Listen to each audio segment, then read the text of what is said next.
сұмдық хабар. Төреғали Төреәлі есірткіге мас күйінде көлік жүргізгені үшін 20 тәулікке қамауға алынды деп хабарлайды Мадырна порталы.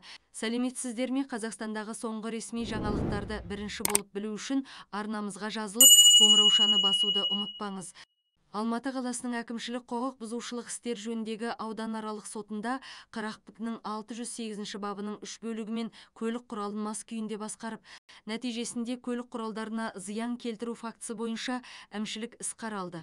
Сот 2023 жылы 14 маусымда есірткілік мас күйде көлік жүргізіп келе жатып, патрульдік көлікті қағып кеткенін, шқа нәтижесінде көліктерге механикалық зақым келгені анықталды. Сот отырысында құқық бұзушы іс материалдарында көрсетілген фактілерді растап өкінді.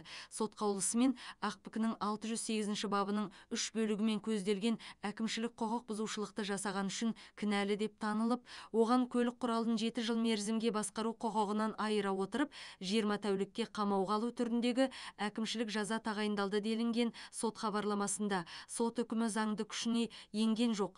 Қазақстандағы соңғы ресми жаңалықтарды бірінші болып білу үшін арнамызға жазылып, қоңыраушаны басуды ұмытпаңыз.